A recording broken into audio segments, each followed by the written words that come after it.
What's up, guys? Welcome back to another video. Fun fact, I just finished filming this video, all 37 minutes and 84 seconds of it, only to realize that it never actually recorded. So we're gonna do take number 2. For those of you who are new here, my name is Jaya. Welcome to the video. I put out videos every Wednesday and Sunday for bookish related content. So if that sounds like it's up your vibe, you're definitely in the right place.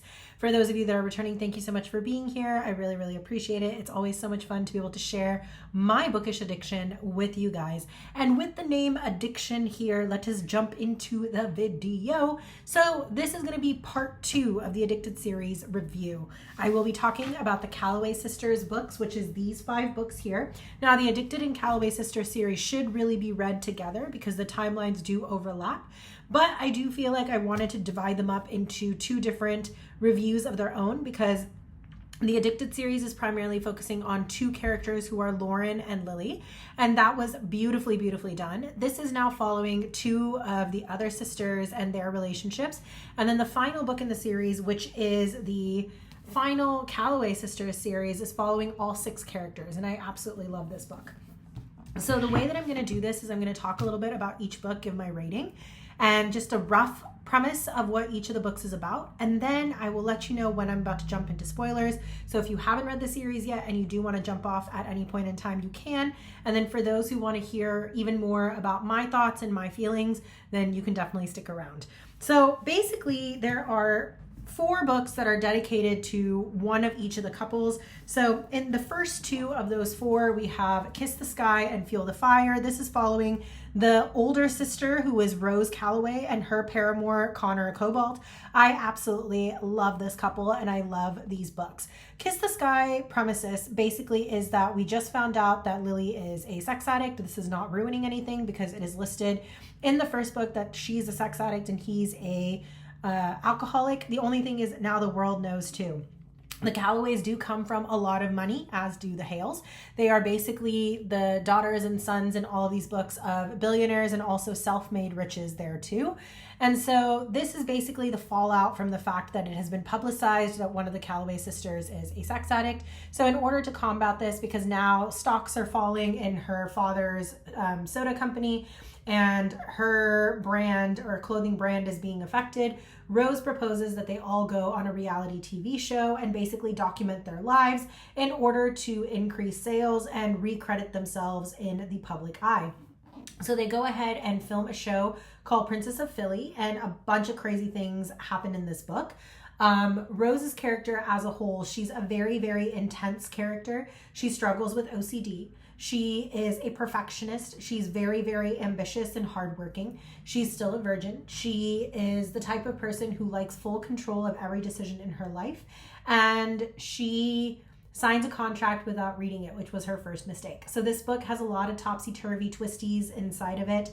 You are also introduced to a very, very sleazy character named Scott. He is the one who is actually producing the show and is listed as quote-unquote the heartthrob in the filming. It's a very, very interesting book. A lot of rights I felt like were definitely violated. And it's very, very Gossip Girl vibes in this book. But I love the fact that you get to see Rose and Connor, their relationship grow, and also get to see that even though they're the strong, leading alpha wolf characters, never broken, always like able to face anything head on characters, protective of all their loved ones, they're the ones that are targeted and they're the ones that feel the pain in this book. And I think it was nice to see them being humanized. This book was a solid 4-star for me. Fuel the Fire is a continuation of the aftermath of the show and all the things that that led to. This book is now following the publication publicizing the fact that Connor actually does have a history with men as well.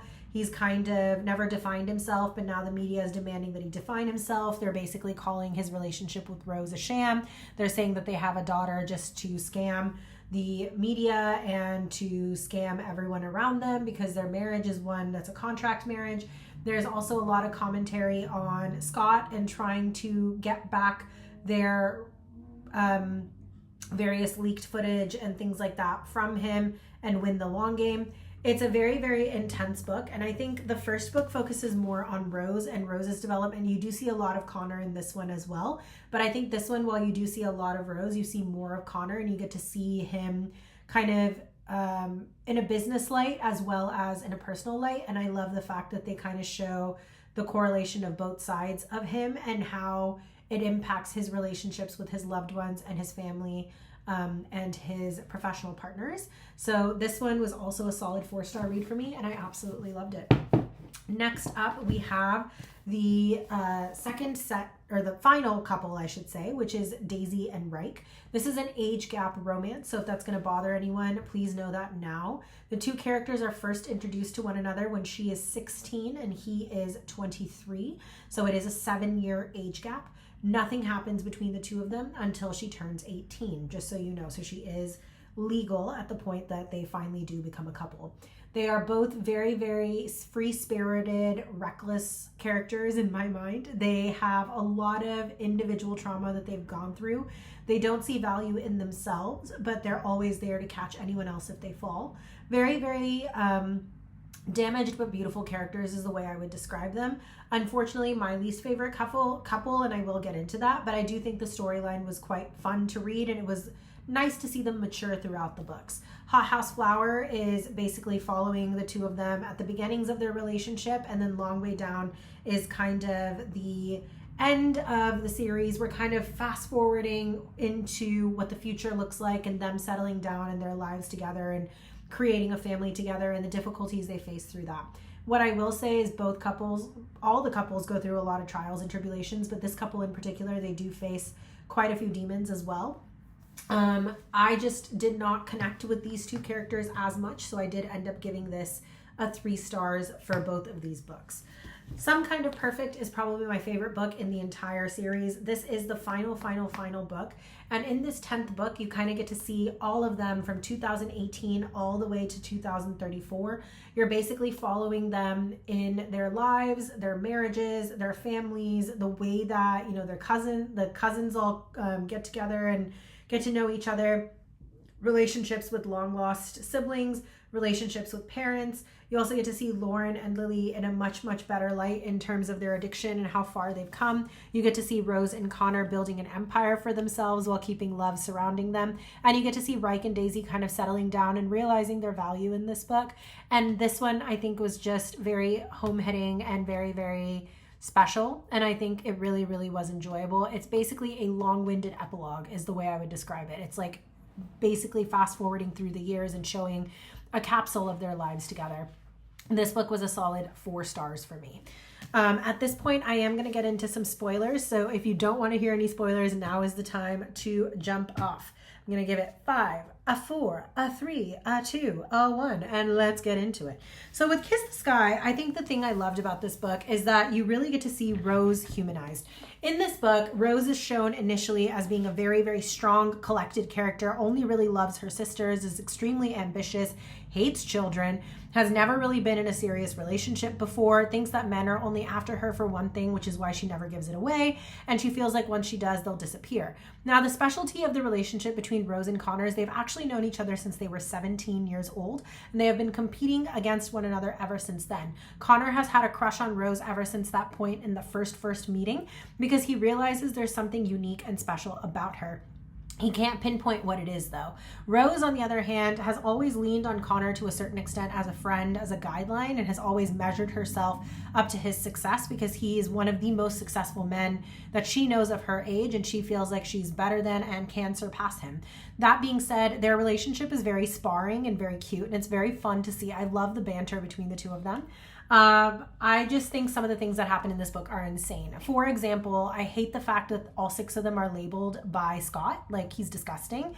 To actively create a show and label someone as a sex addict and an alcoholic, knowing that's how everyone is going to remember them, that's messed up, especially when they are dealing with their addictions and in recovery. I also really struggled with the fact that they only labeled Rose as a virgin. Like, that's not her only trading power. Like, that was really disturbing.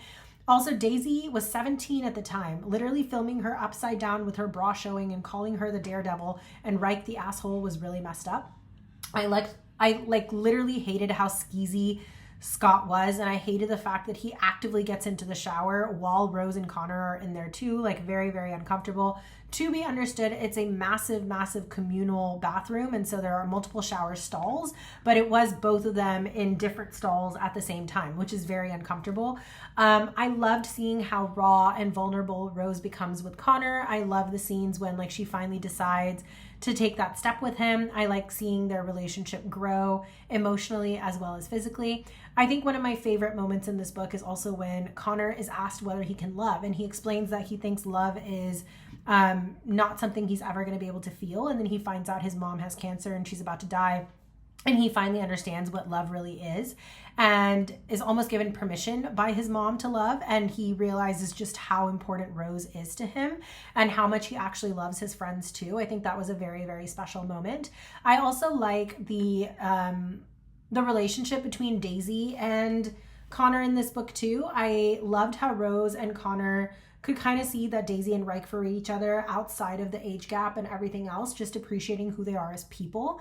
And I really enjoy the fact that Connor and Rose are always the smartest people in the room, which is so funny, and just absolutely loved this book. I think some of the scenes were just absolutely devastating, like the sex tapes getting leaked. And then of course, the question that Rose has for herself, that if she gives her virginity away, that Connor won't stay there. Like those are such hard-hitting moments. And I think Rose's OCD was also very painful to see, like just to the level and extent that it can affect her, and how like she's easily triggered, and how much work it must have taken for her to be the perfectionist that she is without giving in to her disease was really, really beautiful to see. And I just love that they show that even the two most cornerstone characters, the two most supportive, most like leaned upon characters are human as well. And I just absolutely adored this book for that reason. So solid 4 stars. Fuel the Fire, I think, was also really interesting.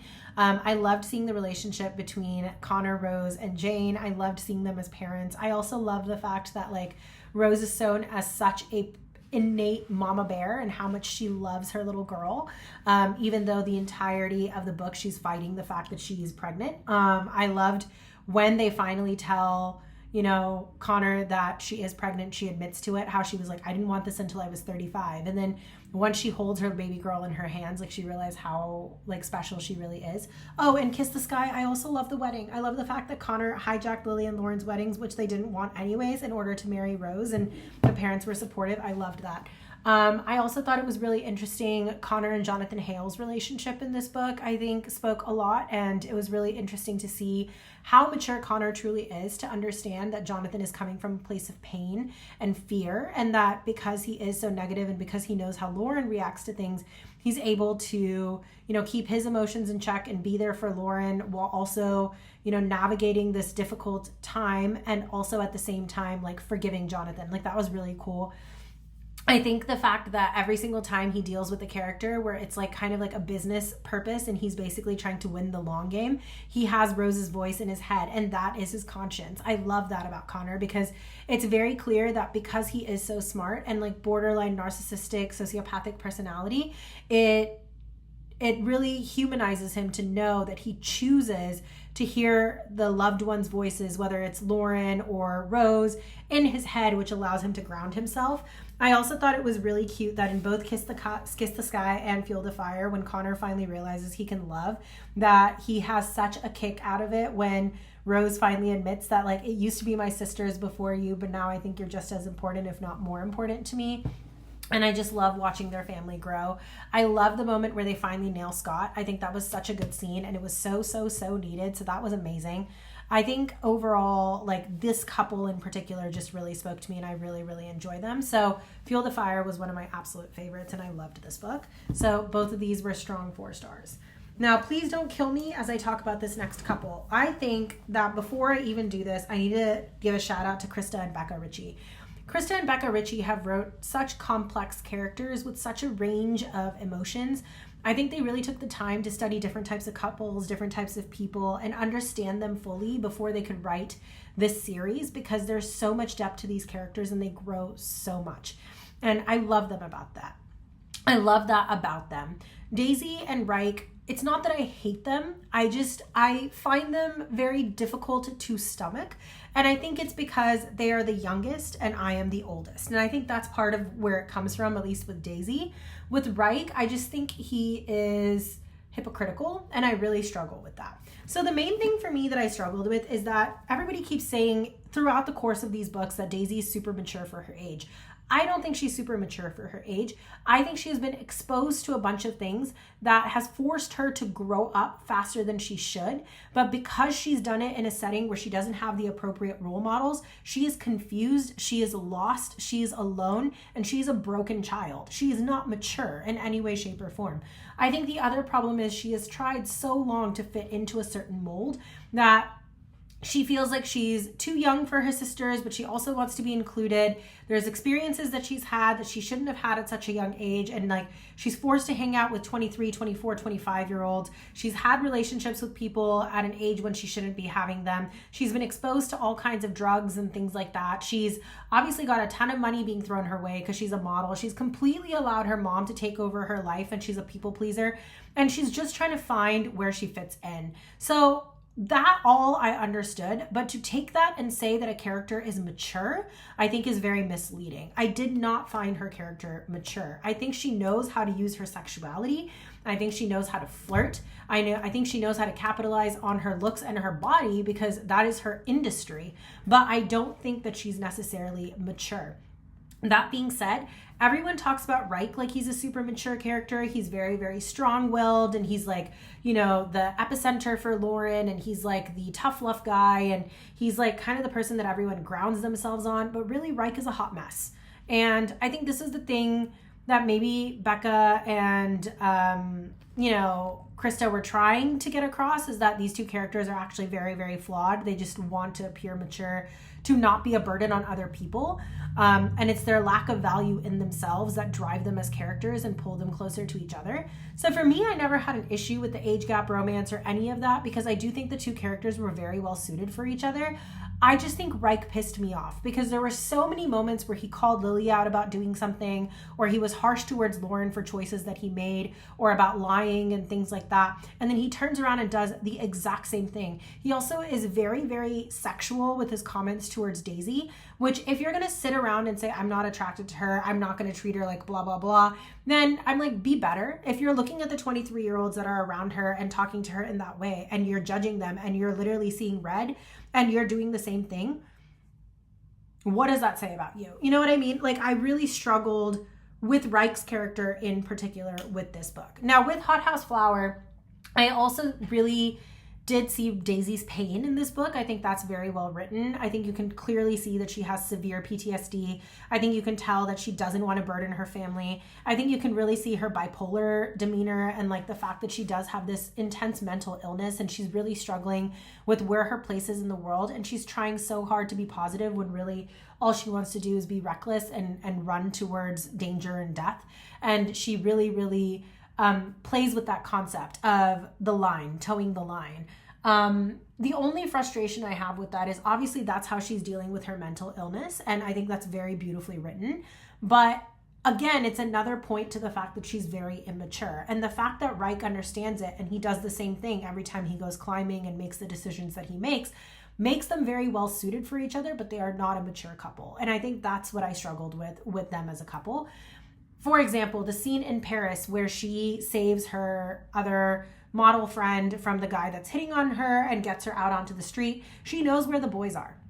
And she didn't have to walk into that mob. She didn't have to put herself or her friend in a position where they got attacked and ended up at the hospital. Like, that was highly unnecessary. I think the other scenes also where people are attacking her or they're doing something inappropriate, like taking pictures of her while she's naked and she doesn't say a dang thing. That is a problem.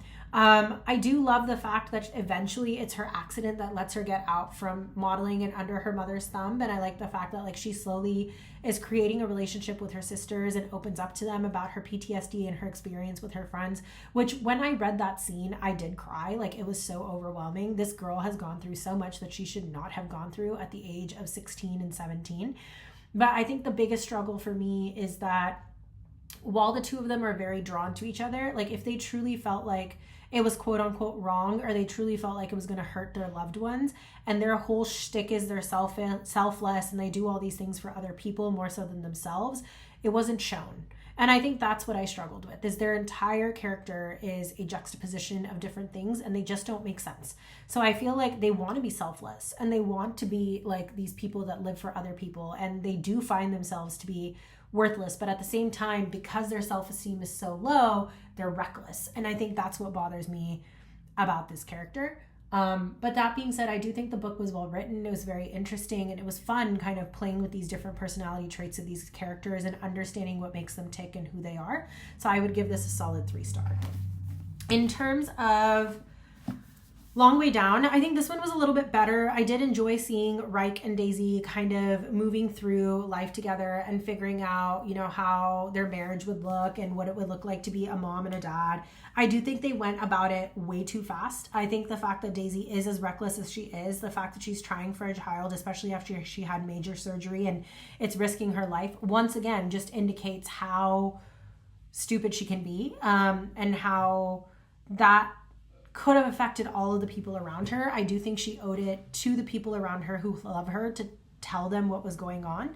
I was also very disappointed in the fact that Reich is very aggressive and angry towards Daisy's father. I didn't love the way he approached his father-in-law. I thought it was very immature.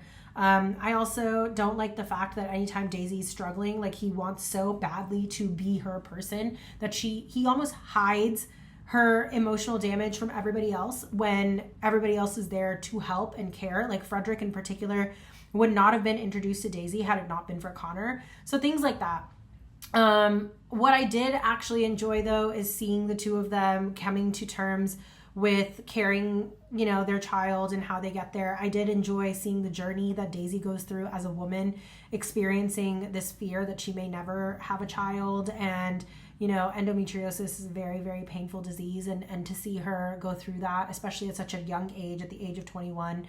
I think it's also really beautifully written how things like anorexia and choosing to be malnourished can really impact your future life and your future decisions. And I think Krista and Becca did a beautiful job of expressing those things. I've come to realize as I'm discussing this book that I don't have an issue with Daisy per se. I have more of an issue with Reich, because I think the book is supposed to indicate that Reich is there to support Daisy, and I do think he's trying to support her in his own way, but I think in a lot of ways he coddles her and doesn't allow her to actually mature and grow. By the end of this book, I think they're both faced with some certain demons, like when Reich has his accident and he almost gives up and Lauren pushes him past that. That was a really powerful scene and a come around moment. I also liked the moment in this book when Reich finally apologizes to Lily for the amount of shit he put her through, especially when he does stupid stuff all the time. And I really, really loved the fact that Daisy opens up about her friendship and relationship with Connor, and you also get to see a little bit of her therapy sessions with Frederick. That, I think, was the best part about this book. Again, mixed feelings about the couple as a whole, so once again would give this a 3-star, but I did really enjoy the character build-up, the character development, and the overall storyline.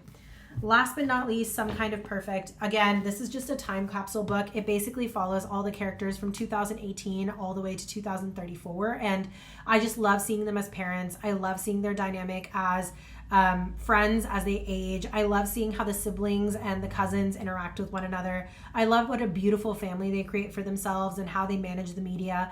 I also particularly enjoy the scene where Lauren and Lily share their addictions with their son and kind of explain to him what they've gone through in the past and who they are now, and how Moffy immediately takes that and is like, well, you know, I don't care, you're still amazing parents, I just don't want you to be hurt. Like, just a beautifully written family. I don't want to give too many details on this book because I think this one's actually really fun to read, and I thoroughly enjoyed this book. And this book made me laugh, it made me cry, it made me giggle.